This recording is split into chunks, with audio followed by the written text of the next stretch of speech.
Hello and welcome to CTV News Across Canada for Tuesday, March the 11th. We've got the top local stories from coast to coast. Stories that affect you and the country. Thanks for joining us. Maximum pressure for maximum leverage. It's why the Premier says he's following through on a threat. We're moving forward with a 25% surcharge on electricity exports. Enough electricity to power 1.5 million homes and businesses in the states of Michigan, Minnesota, and New York. On an average, this will add around $100 per month to the bills of hardworking Americans. On some days, those states might not actually need Ontario's energy. They typically act as a middleman and sell it to other states. Those sales would be hit with the surcharge too. We are 30 times a net exporter.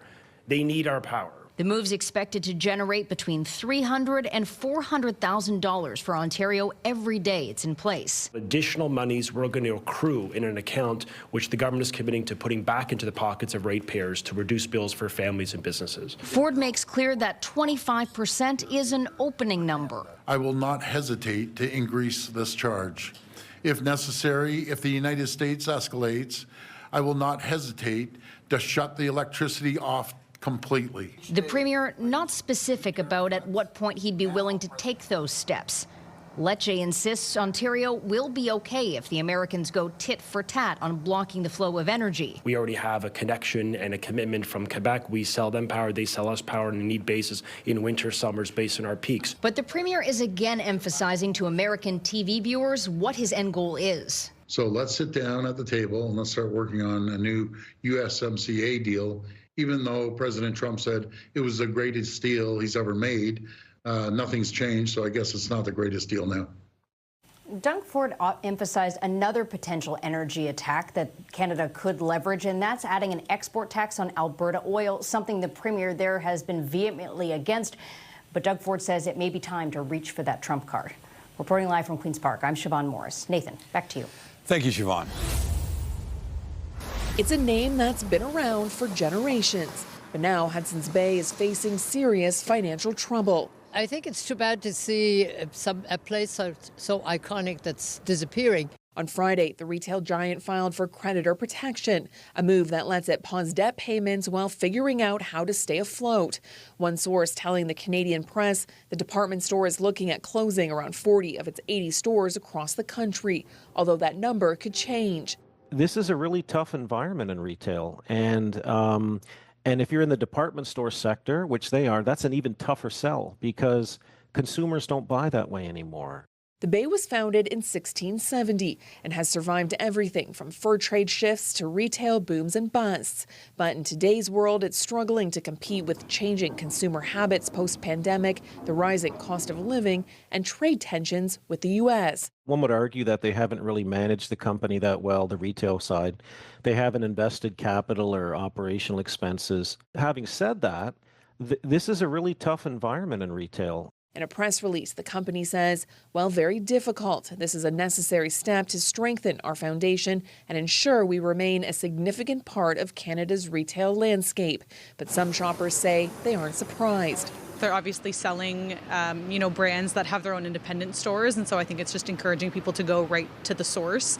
Overall, that happening is definitely not a good thing.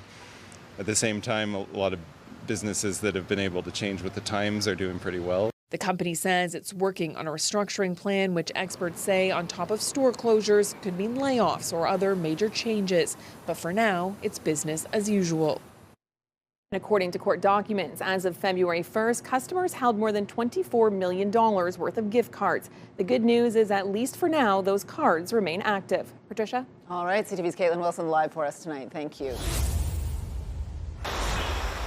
Canadians visiting the U.S. are allowed to stay for up to 6 months at a time, and until now did not need to register with the U.S. government. In essence, what's happening right now is that the Trump administration is dusting off an old piece of legislation dating back from 1940, from the Second World War.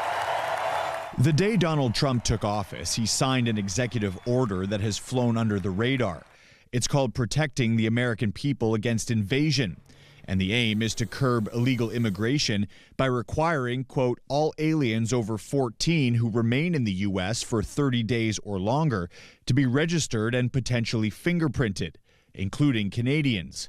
Immigration lawyer Marc-André Séguin says, importantly, Canadians will have to carry proof of registration on them at all times. Failure to do so would result in prosecution and criminal and civil penalties. The registration form is called an I-94 and is automatically issued to travelers that fly into the United States. It's not automatically issued at land border crossings. They may or may not register you. So that's the important thing here. I think with this executive order, it's more likely than not that they'll start just doing it de facto as well. But, there's a lot of speculation going on right now. Séguin says you can check your registration status by visiting a dedicated I-94 website and entering your personal information.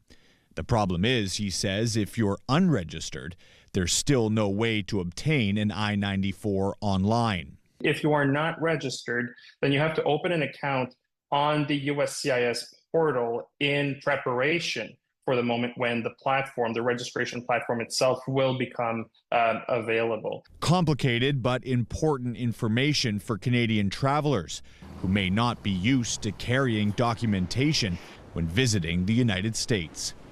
Matt Gilmore, CTV News.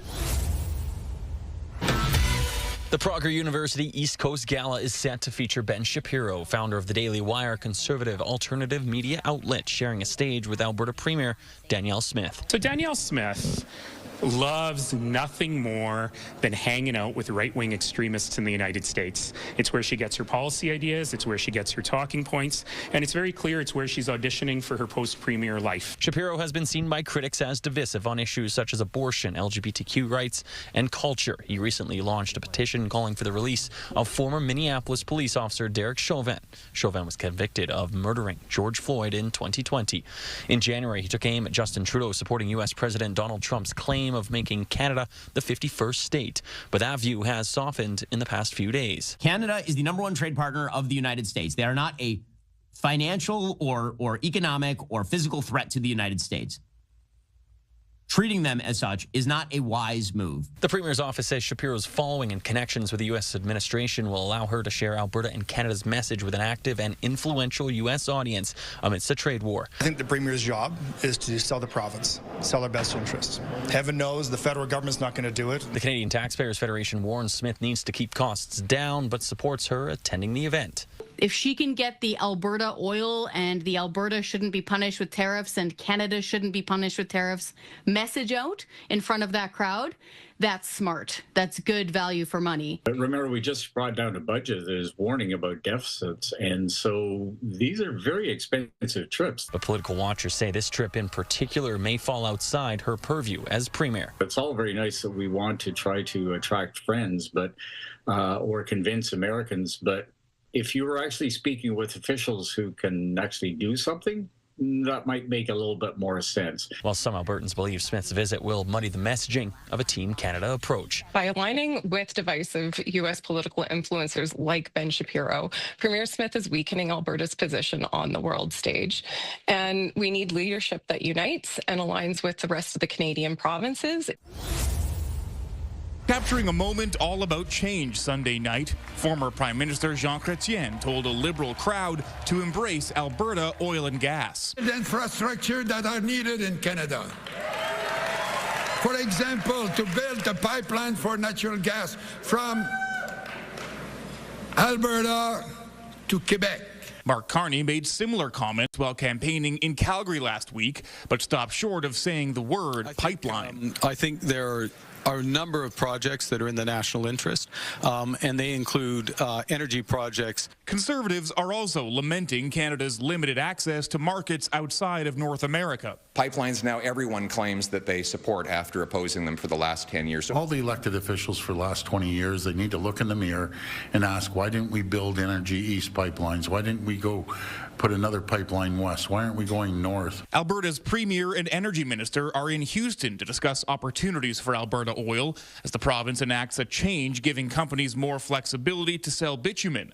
One political scientist says politicians are sensing a change in public sentiment. Now that Canada is sort of uniting together against the threats that are coming out of the United States, there's a much greater openness to talk about pipelines. There's been a mix of pipeline successes and failures in recent years. These 3 pipelines became reality, but one expert suggests one of them, Trans Mountain, isn't exactly inspiring. It wasn't built on time, on budget, and it doesn't leave a taste in anybody's mouth that building a pipeline is something a private sector company would want to take on the risk for. Then there are the pipeline projects that have not gone forward, Keystone XL, Northern Gateway, and getting the most airtime recently, Energy East from Alberta to New Brunswick. This is a lot about rallying around the flag, I think, but it's not something that I think is going to result in any pipelines happening soon, especially from Western Canada to the east. Richard Masson says short-term, the best way to bolster access to markets like Asia is to improve oil capacity by rail and upgrade infrastructure at ports. Jeremy Thompson, CTV News, Edmonton. This time, it's all going. Every single drop. If it's made in the U.S., it's being pulled, cleared, and carted away. The Premier, poised but annoyed, took aim at Donald Trump and his reported desire to redraw the border. If the president's so interested in Canadian water, then we're going to help him out by letting him keep his watery beer. Until now, it had only been select booze from Republican-controlled jurisdictions. But since then, Trump teased even more levies. I think the tariffs are going to be the greatest thing we've ever done as a country. And Eby noticed the impact the initial move had on products like Jack Daniels. So from California wine to beer from Oregon, BC is joining other provinces and yanking it all. The feeling that many British Columbians have now, when we look at American products, we don't even want to see them on the shelf anymore. I think it's really clear. Donald Trump started this war for no reason. Like, if you think about how it happened, it literally came out of the blue. Still, the U.S. president is doubling down, skirting talk of a recession. I hate to predict things like that. There is a period of transition because what we're doing is very big. While economists warn of dire consequences on both sides of the border and markets take another tumble. 2 months in to Donald Trump's presidency, we're staring down a recession, a government shutdown, and a plummet in the stock market. BC's liquor distribution branch will also stop buying all U.S. booze. That means private stores, restaurants, and bars can still sell it, but only until supplies run out. Eby hopes this latest move will encourage both Republican and Democrat leaders to defend Canada's sovereignty. Stepping up and speaking out against the president's ruinous economic policy that is not just threatening Canadian families, but is threatening in a very real way the stability of the American economy with the chaos and uncertainty. The Premier is also encouraged by the move to buy Canadian, saying his family is doing the same. They had planned a trip to Disneyland. Now they'll go somewhere else. St. John Alexander, CTV News, Vancouver. The catch landed by these boats in Eastern Passage is about to get more expensive on the export market. It means more pain. It means more uncertainty. Over the weekend, China slapped 25% tariffs on a number of seafood products, including lobster. Well, the Chinese market 10 years ago was about $10 million, and now it's $500 million. So, yeah, it means our second biggest market is now subject to tariffs on top of our top market. The top market being the United States. Together, the two countries import a total of $2.4 billion worth of seafood products. $1.3 billion of that is lobster, accounting for 83% of all lobster exports. Well, it's quite worrisome, and that goes without saying, and adds another level of uncertainty for what is already a chaotic and uncertain and unstable time for the seafood sector. In an attempt to bring some balance to the industry, the province has added $200,000 to the Fisheries Department's budget to establish new markets for Nova Scotia lobster. There's lots of opportunities in Europe for growth. There's lots of opportunities in other Asian countries that aren't China. These tariffs are a response to Canada adding a 100% levy on Chinese electric vehicles back in October. They waited and waited and waited to retaliate, and here we are. So, and people are noticing. Companies are noticing. According to Jeff Irvine, Chinese importers are buying all the lobster they can right now to get ahead of the incoming price increase. Snow crab, prawns, clams, and shrimp are also included in the tariffs. And Todd, China's 25% tariff on Canada's seafood sector comes into effect March 20th, and that's to be followed, for now, by 25% tariffs from the United States, set to come into effect on April 2nd. Todd. That is a lot to deal with. CTV's John McGuinness at Fisherman's Cove in Eastern Passage. So this type is a bolt action. The owner of North Pro Sports is frustrated trying to make sense of the federal government's latest gun ban. It's hard to make sense of it when I have one that's good, this one isn't, this one's fine. By function, they're the same, but by look, they're different. Ottawa has outlawed 179 more firearm models, its third major ban since 2020, adding them to a list of guns the feds are deeming to be too dangerous. North Pro Sports says it's forced to pull about $10,000 worth of inventory from its shelves, with sport shooting guns, most made in Canada, hit the hardest by the ban. COP says it's a shame to see Canadian manufacturers suffer amid a trade war with the United States. It's horrible to see that these Canadian businesses who make some great firearms are now gone. It's a tough spot to be in as we see our market get smaller and smaller. Calgary-based gun manufacturer Sterling Arms is feeling the hit of Canada's growing gun ban. The company once sold 5 rifles in Canada. Now it can only sell 1. Ottawa says fair compensation will be provided to businesses and owners through a buyback program. We've never seen a penny. In fact, nobody I know, other manufacturers or dealers, have seen any money. The federal government says businesses have until April 30th to file claims to get compensation under the buyback program. As for individuals, that program is scheduled to launch later this year. Laura Woodward, CTV News, Saskatoon. Over the last 3 years, Tammy and Chris Archer started tracking where their money goes.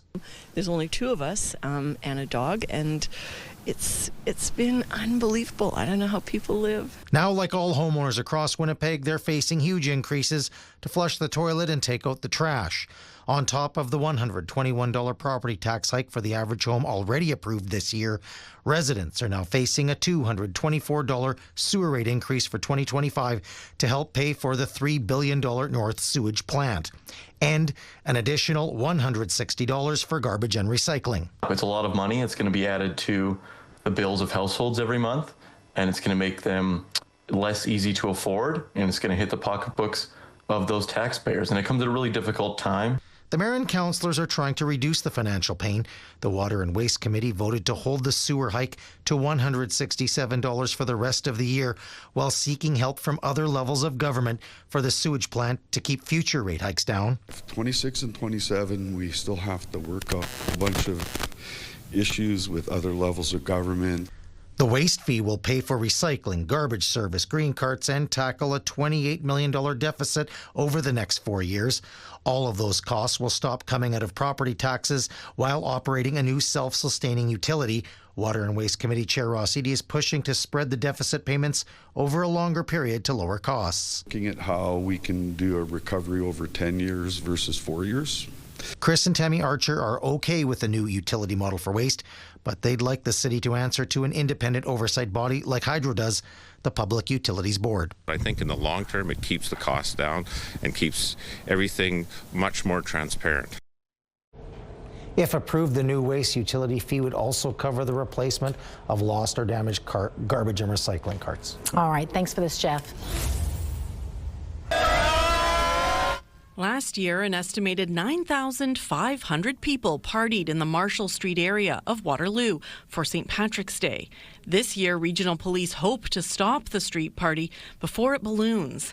The city of Waterloo has been granted a court injunction that police say allows them to respond more quickly than in the past. With the injunction, what it does is that it almost allows us to prevent that from happening, to disperse crowds before they gather. The injunction allows Waterloo Regional Police to arrest and even criminally charge people participating in a street party. Now, instead of it being a bylaw ticket, they could actually be charged criminally with breaching a court order, so there's a higher jeopardy for that. It's not meant to be this heavy-handed come in and arrest. It's meant to really educate and encourage people to kind of disperse, not actually allow the street gathering or unsanctioned events to happen in the first place. The injunction is in place starting Friday until the end of day Monday, St. Patrick's Day, and applies to Waterloo's University District, which includes the Northdale and McGregor neighbourhoods and Waterloo Park, as well as portions of the Sugarbush and Uptown neighbourhoods. We do hope that this does send the message that we are serious about these unsanctioned gatherings and that they are illegal. Our message is that we want students to celebrate in a safe manner that does not involve taking over a street and blocking traffic. The injunction also applies to parties at people's homes if they meet the criteria of a nuisance party, which can include things like public intoxication, unreasonable noise, or other disturbances. There won't be the ability to have large parties at a fraternity house or a residence or a rental property either if it's found to be a nuisance. The City of Waterloo's Director of Bylaw Enforcement says the street party creates safety concerns for those attending and the broader community, and that's why they're turning to this new enforcement tool. These unsanctioned gatherings have a huge impact on our emergency services, paramedic services, and on our hospitals. Some students say a court injunction seems like an overreach. From what I've seen, I think that we're pretty responsible, but there's always a chance that things could happen, so maybe some safety is good, but I think this is a little too extreme. Others don't think a court injunction will end these kinds of celebrations. It's not going to stop people. A bunch of the university kids are all determined out here. Local post-secondary institutions are sending messages to students letting them know about the new enforcement powers. The City of Waterloo says ahead of St. Patrick's Day, they'll also be putting signs up on the streets warning about the court injunction and the potential consequences. Regional police encouraging people to have their St. Patrick's parties in pubs and restaurants instead of the street. It's not meant to take away from their ability to celebrate. We're just asking them to celebrate in licensed legal establishments where we can try and ensure the safety of our entire community that's impacted, as well as the students. This tool has been used elsewhere. The City of Hamilton has been granted court injunctions in the past to deal with student partying during homecoming and St. Patrick's Day there. A city spokesperson says that in the end, with the injunction in place, they did not end up needing to issue any tickets, fines, or charges under it. Tony. Okay, Krista Simpson, appreciate that. Thank you very much. OPP officers were making sure snowmobilers were not driving aggressively or impaired, wearing proper safety equipment, and carrying documentation with them. In general, people do obey the rules and regulations. They understand that snowmobiling is a fun activity for up here in the north. And we've had an abundance of snow, so the safer they are, the more fun they're going to have. At the same time, officers were checking in with anglers on the ice, making sure they're following Ontario's fishing regulations. OPP patrolled Lake Nipissing on Saturday, issuing 30 charges and warnings, and made contact with 350 people. Meanwhile, on Sunday, 25 charges were laid while police patrolled snowmobile trails, Lake Nosbonsing, Trout Lake, and Tilden Lake. It's a reminder that when the trails are closed, everybody should obey that and not drive on the trails. So it's very important that people stay on marked trails because it's for their safety. That's number one important thing. Drive sober, also important. Now, police add these patrol locations are random and will continue until the ice fishing and snowmobile seasons come to an end. Their message is that they hope safety will stick until the seasons conclude. Eric Tashner, CTV News, North Bay.